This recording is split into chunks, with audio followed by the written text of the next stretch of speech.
네, 챕터 23 최저임금 미달 여부 판단 방법에 대해서 살펴보도록 하겠습니다. 자, 최저임금 제도는 이게 시의성이 있어요.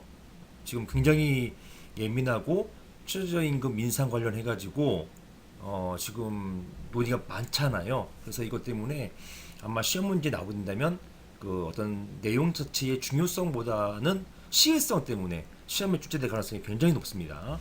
그리고 판례도 리딩 케이스가 있고요. 그게 이제 시험 출제하기에 적합하다고 보기는 어렵지만 그래도 시의성 때문에 눈여겨 보셔야 합니다. 더군다나 2017년 12월 28일 정말 최근이죠. 최근에 일광태 씨 사례라고 요때 이제 최저임금을 판단하는 방법, 일응의 기준 하나 정하는 게 판례 법리가 하나 나왔어요.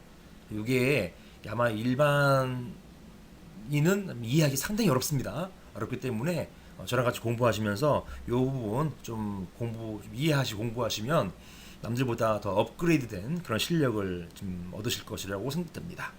자, 한번 보겠습니다. 자, 최저임금제도 보시면 최저임금제도를 한다는 것은 국가가 임금 결정에 직접 개입해서 임금의 최저 수준을 정하고 사용자에게 최저 수준 인사 이상의 임금 지급을 법적으로 강제하는 것을 말하는 것입니다. 이것은 근로자의 임금이 지나치게 낮은 수준으로 결정되는 것을 막는 거죠. 그래서 최저한의 시간을 보장한다, 뭐 이런 것들이 있는 것이고요. 그래서 최저임금 보시면 금년도 2018년도 최저임금은 지금 보면 7,530원이네요. 이 작년보다 16.4% 인상된 그런 금액이 결정됐습니다. 지금 이 최저임금이 인상돼 가지고 이제 그 뭐 하여튼 해고 문제도 많이 발생하고 그리고 또 이 최저임금을 1만 원으로 올린다는 그 얘기까지 있잖아요. 이렇게 됐을 때 우리나라 경제에 미치는 영향들 이런 부분들이 지금 굉장히 예민하게 이슈화되고 있는 것입니다. 자, 최저임금 적용 범위는 근로자를 사용하는 모든 사업 또는 사업장에서 적용되는 것이다. 동거 친족만을 사용하는 사업과 가사 사용인, 그다음에 선언법 적용받는 선언 등에 대해서는 적용되지 않는다라는 것이고요. 자, 이런 최저임금의 효력이 무엇이냐? 최저임금 이상의 임금을 지급하여야 한다. 그 밑에 수준 저하 금지이고요. 저하됐을 경우는 무효된다는 것입니다. 그 부분에 한해서 무효인 것이죠. 자, 최저임금이 미달하는 부분, 최저임금이 예를 들어서 7,530원인데 급여를 7,000원을 했다. 나머지 차익 530원 고 안 준 거에 대해서만 무효라는 것이에요. 7,000원 준 것까지 7,000원을 준 것까지 무효로 한다는 게 아니에요. 7,530원 중에서 7,000원만 줬을 경우에 나머지 530원 안 준 부분에 대해서만 무효다 이런 취지입니다. 그래서 그런 무효로 된 부분은 최저임금법에 정한 거에 따라 가지고 최저임금액으로 올려주는 거죠. 동일한 임금을 지급하기로 정한 것으로 본다, 간주한다가 되겠습니다. 자, 이제 노원 자동차 학원 사례인데요. 자, 최저임금 미달 여부 판단 방법이라는 게 있습니다. 자, 문제점. 지급된 임금이 최저임금법상 최저임금에 미달하는지 여부 판단하는 방법이 무엇인지 문제된다. 만약에 미달할 경우에는 그 차익만큼을 추가로 청구할 수 있단 말입니다. 자, 여기에 대해서 자, 노원 자동차 운전사원 강사 사례.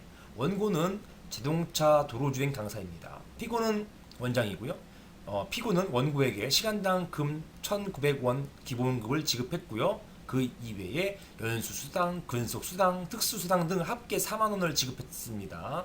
자, 최저임금법상 최저시급은 당시 2,100원 이상이었기 때문에 우리 원고가 받아간 1,900원보다는 높죠. 따라서 약 200원 정도의 차액이 이제 생겨버린 겁니다. 원래는 이 금액은 이제 무효가 이 200원 안 준 거에 대해서 이제 무효가 되는 것이죠. 무효가 돼서 최저임금법 위반이냐라고 했을 때 사용자는 내가 그걸 보전하기 위해서 4만 원 지급한 거 아니냐. 따라서 최저임금법 위반 아니다. 이렇게 주장했던 것입니다. 원고는 이러한 시간당 금 1,900원으로 계산을 하면은 최저임금보다 낮기 때문에 최저임금에 이르는 차익을 달라고 주장했고요. 피고는 자, 이 최저임금 계산에 위 연수수당 등 4만 원 포함시키면 최저임금을 넘어가 버린다. 따라서 최저임금법 위반 아닌 이렇게 주장했던 것입니다.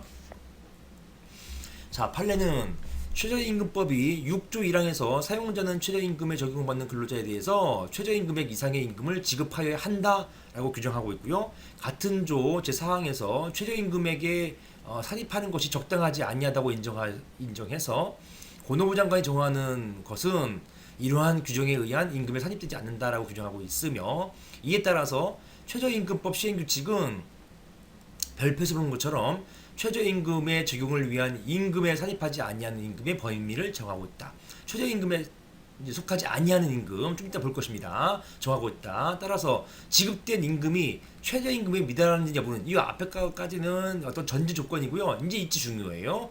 지급된 임금이 최저임금에 미달하는지 여부는 지급된 임금 중에서 최저임금법에 따른 별표가 정한 임금 또는 수당을 제외한 비교 대상 임금액과 최저임금액을 비교해 판단해야 된다라는 것이 판례 태도이고요. 여기까지 해도 이해 못해요. 잘 이해가 안 됩니다. 그래서 제가 정리를 했어요. 자, 정리한 걸 보시면, 자, 최저임금 계산에 있어서 최저임금액에 산입하는 것이 적당하지 아니하다고 인정하는 것, 이런 것은 고노부 장관이 따로 정한다라는 것입니다. 즉 뭡니까? 제가 한번 그림을 그려야겠네요.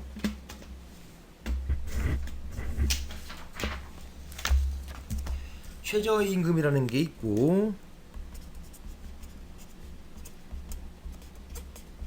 최저임금 있고요. 그 다음에 비교대상임금,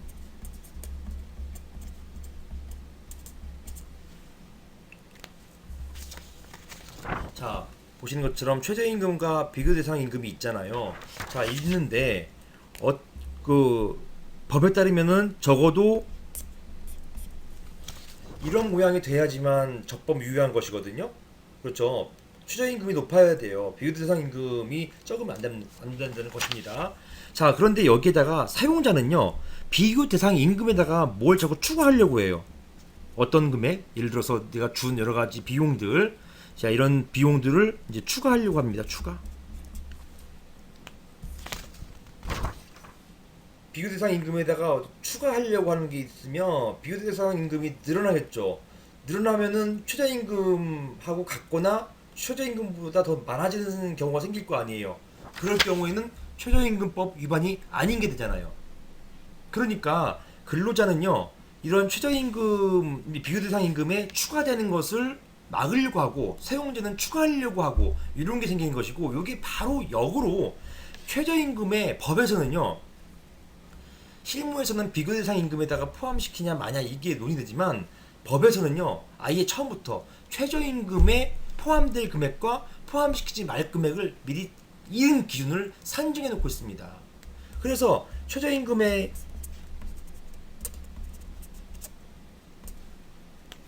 보시는 것처럼 최저임금에 만약에 포함시키는 금액이 많다라고 하면은 최저임금이 늘어나잖아요. 늘어나기 때문에 대부분 다 최저임금법 위반돼 버릴 것입니다. 하지만 포함시키지 말 것, 포함되지는 안 된다, 포함시키지 말 것, 이렇게 돼버릴 때는요, 최저임금이 줄어들잖아요. 최저임금이 줄어들고 그 다음에 비교대상임금이 늘어나기 때문에 이 경우에는 법 위반이 아닌 게 되는 것이죠, 그죠? 자, 이런 것 때문에 이제 문제가 되는 것입니다. 자, 죄송합니다. 전화가 와가지고. 자, 보시는 것처럼 됐습니다. 자, 이런 최저임금 따로 정하는 것은 최저임금 계산에 산입하지 않는다라는 것입니다. 자, 이렇게 산입하는 것이 적당하지 아니하다고 인정하는 것, 이게 뭐 어디 있느냐, 이런 것들 제가 한번 여기 보여드릴게요. 자, 보시면은, 자, 여기 있습니다. 자, 이게 시행규칙이에요. 최저임금법 시행규칙에 보시면 이런 게 있습니다. 최저임금에 산입하지 아니하는 임금의 범위라고 나와 있습니다. 자, 어떤 것이냐? 최저임금에 포함 또는 산입하지 아니한다는 것은 산입하지 않기 때문에 결론적으로 최저임금이 이제 산입하는 경우보다 줄어들잖아요. 줄어들기 때문에 비교대상 임금이 높아지고, 이것은 최저임금법 위반이 아닌 게 되는 것이죠. 그래서 최저임금에 산입하지 않는다는 것은 결론적으로 근로자에게 조금 더 불리한 거예요, 그죠? 최저임금에 산입해야지만 최저임금이 늘어나가지고 이거와 비교대상 임금이 만약 최저임금보다 작으면 그때는 이게 위협해지는 거거든요. 반대로 최저임금을 산입하지 않는 게 많아지면은 산입하는 경우보다 줄어들기 때문에 비교 대상 임금이 더 높아져가지고 결론적으로 최저임금법 위반이 아니게 되는 것이 되는 것입니다. 그래서 이렇게 최저임금을 산입하는 게 아닌 게 어떤 거냐 이런 것이죠. 매월 1회 이상 정기적으로 지급하는 임금 외의 임금 이런 것들 어떤 게 있느냐 출근 성적에 따라서 지급하는 정근수당, 근속수당 또는 장려수당, 능률수당, 상여금, 결혼수당, 월동수당, 김장수당, 체력 단련비 그 다음에 임시 돌발적 사유에 따라서 지급하는 임금, 수당 그 다음에 지급 주권이 사전에 정해진 경우라도 그 사유 발생일이 확정되지 않거나 불규칙적인 임금 수당 이런 것들은 최저임금에 포함시키지 말라는 거예요. 이게 이제 사용자에게는 더 유리하게 되는 것입니다. 사용자가 그때그때 주는 거 이런 것들 임금 따지지 말자는 거예요. 이걸 그냥 주는 거라 이렇게 보는 것입니다. 그리고 또한 소정근로시간 또는 소정근로일에 대해서 지급하는 임금 외의 임금을 말하는 것이다. 연차휴가 근로수당, 연차유급 근로수당, 연차유급 휴일 근로수당 등등 일직 숙직수당 그 밖에 명시 관계없이 소정근로에 대해서 지급하는 임금이라고 인정할 수 없는 것이 되겠습니다. 그 밖에 최저임금에 산입하는 것이 적당하지 않은 임금 뭐냐? 가족수당, 가족 주는 거, 급식, 먹는 거, 주택수당, 통근수당 이건 임금성은 아니지. 임금이 아니잖아요. 임금이 아니에요. 등 근로자의 생활을 보조하는 수당 또는 식사, 기숙사, 주택 제공, 통근차 운행 등 현물이나 이러한 유사한 형태로 지급되는 급여 등 중요합니다. 근로자의 복리후생을 위한 성질의 것 이런 것들. 자 이런 것들은 특히 그 최저임금에 산입하지 않는다. 특히 이게 중요해요. 근로자 복리후생을 위한 것 이런 것들은 산입하지 않기 때문에 산입하지 않음으로써 비교 대상 임금이 늘어나고 최저임금법 위반이 아닌 경우가 이제 생겨나게 되는 것입니다.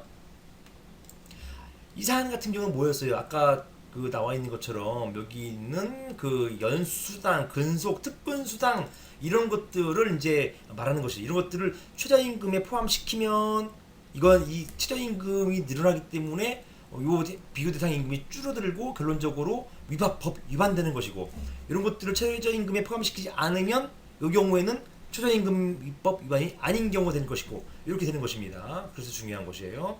자, 최저임금 미달 여부는 최저임금액과 비교 대상 임금 사항 같은 경우는 이 노원자동차 학원에서 이제 이 근로자에게 준 그런 이제 임금을 말하는 것이죠. 이런 임금 그리고 이걸 비교해서 결정한다. 자, 최저임금이 비교 대상 임금보다 크다.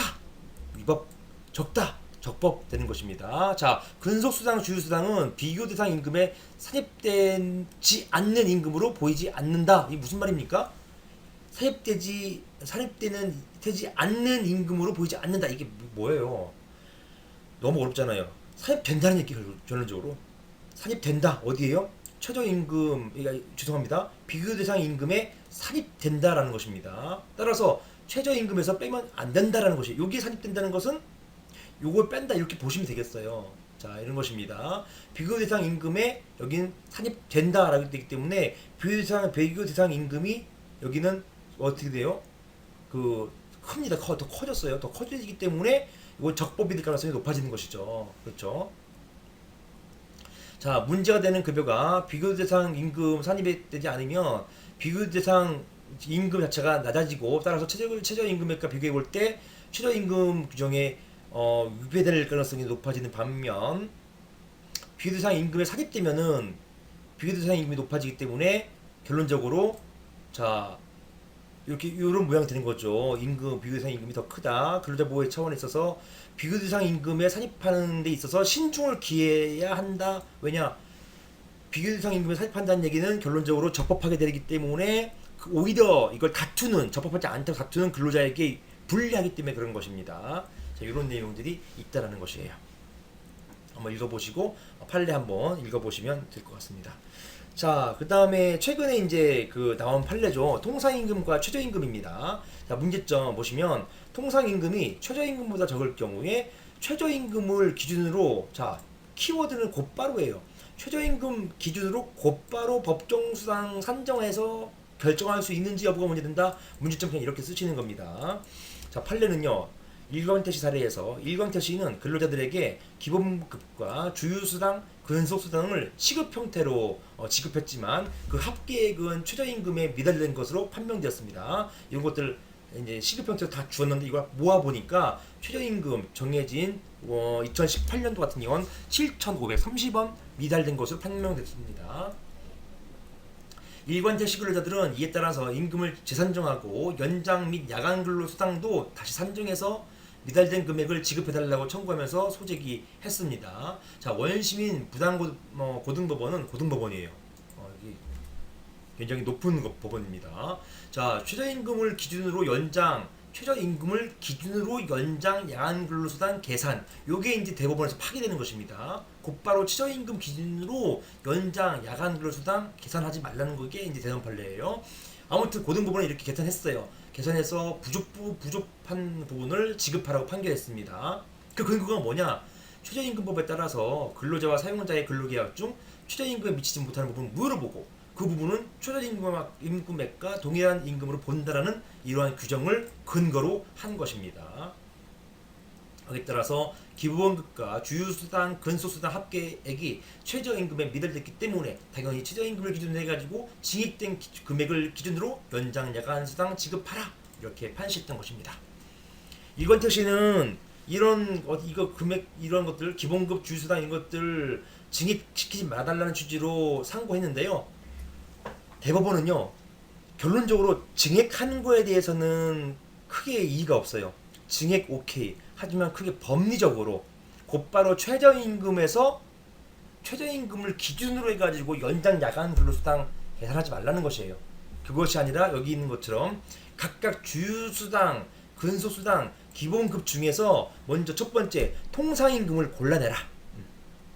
통상임금을 골라내고 그 통상임금하고 최저임금하고 비교해가지고 계산해라. 그런 상태에서 다시 연장 그 야간 수당을 다시 계산해라. 이렇게 되어서 더 세부적으로 그걸 나눴습니다. 기준을 나눴다는 게 이제 의미가 있어요. 판례를 간략하게 이제 정리했어요. 통상임금이 최저임금액보다 적다고 곧바로 최저임금액을 기준으로 연장 및 야간 근로 수당을 산정해야 한다는 전제로 최저임금법에 정한 시급 최저임금을 기준으로 수당을 산정한 것은 법리 오해가 있다라고 하면서 파기환송했다. 여러분들 혹시 이거 이해 안 되시면 이거 암기 그냥. 제가 짧게 줄였기 때문에 엑기스만 줄였기 때문에 암기하시면 됩니다. 거기에 대한 세부적인 내용을 제가 여기다 써놨어요. 이렇게 이런 식으로 좀 이따 보겠습니다. 파기환송했습니다. 검토. 자, 최저임금법에 정한 최저임금에 포함되는 임금 개별 항목이 최저임금액에 미달한 경우에 최저임금의 수준으로 증액되는 것을 인정할 수 있다. 증액되는 것에 대해서는 대법원도 다툼이 없어요. 다만 통상임금 산정. 우리 아까 통상임금 산정 안 했잖아요. 아까 통상임금인지 아니다. 이게 부산고등법원은 기본급, 주휴수당, 근속수당이 통상임금인지 여부 따지지도 않고 토탈해가지고 최저임금보다 미치냐 위 따졌다는 것이에요. 그래서 토탈해가지고 최저임금보다 미치니까 차액 부분 청구 가능하다 이렇게 봤던 것인데 대법원은 이 세부적인 것에 있어서도 통상임금은 각각 따져봐야 된다는 이런 취지인 것입니다. 다만 통상임금 산정은 당연히 통상임금에 해당되는 계가의 임금 항목만을 기준으로 산정해야 될 것이다. 즉 통상임금인지 아닌지 따져봐라는 것이에요. 따라서 최저임금 범위를 명시적으로 구체화한 판례 태도가 타당하다 이렇게 검토를 내는 것입니다. 다만 구체적으로 이제 이게 무슨 말이냐? 이게 이제 상수라면 이렇게 요거 같아요. 제가 요 부분은 우리 법률신문에 나와 있는 내용들을 제가 정리한 것입니다. 자, 원고들이 최저임금법에 정한 시급 최저임금액을 기준으로 산정한 연장 근로수당, 야간 근로수당과 실제로 지급된 각 수당의 차액의 지급을 구한 사안에서 원심은 최저임금 적용을 위한 비교 대상 임금에 이제 산입된다고 그냥 봐버렸는데요. 여기에서 판단한 1번 기본급, 근속수당, 주휴수당 중에 기본급과 근속수당만 통상임금이기 때문에 이걸 기준으로 판단해야 된다는 얘기예요. 따라서 주휴수당은 통상임금 아니에요. 따라서 최저임금법에 의해서 최저임금의 적용을 위한 비교대상 임금 총액이 최저임금액으로 증액됨에 따라서 비교대상 임금에 포함된 개개의 임금인 기본급과 기본급 근속수당, 주휴수당도 증액된다는 것을 전제로 자 증액된 개개임금 중에서 통상임금에 해당하는 기본급 근속수당만을 기준으로 통상임금을 새롭게 산정한 다음 자 요게 종전 원심에서는 없었던 과정이에요. 이렇게 새롭게 산정된 통상임금을 기준으로 다시 산정한 연장근로수당, 그 다음에 야간근로수당과 실제로 지급된 수당 차액 지급을 명해야 된다. 자, 여기에 통상임금에는 아까 주휴수당 포함 안 됐죠, 그죠? 포함 안 됐기 때문에 아마 차이는 더 벌어졌을 거예요. 이렇게 그 통상임금을 기준으로 산정한 연장, 그 다음에 야간근로수당을 그 금액과의 차액을 지급하여야 한다라는 것입니다. 그 통상임금이 이제 최저임금액보다 적은 경우에 곧바로 최저임금액을 기준으로 산정할 것은 아니다라는 것입니다. 산정해야 한다는 전제에서 자 이렇게 봤던 원심 태도를 파기환송했습니다. 자 이런 것들 종전에는 그냥 막연하게 어떤 수당들 그냥 모아가지고 이게 최저임금보다 낮으면은 이 차익을 구하는 이게 계산상 간편하죠. 하지만 대법원은 이 중에서 통상임금을 골라내라. 통상임금을 골라내서 그걸 기준으로 다시 연장 양한근로수당을 산정하고 그것과의 차익을 한번 비교해봐라 라고 해서 구체적 세분화했다는 것에 어떤 의미가 있습니다. 이게 어려우실 경우에는 여기 나와 제가 서브에 정리한 것만 암기하시면 되겠다. 항상 그런 것입니다. 제가 여러분들을 위해서 미리 정리를 해버렸어요. 그 때문에 모르면 그 부분만 암기 이렇게 하시면 되겠습니다. 여기까지 보겠습니다.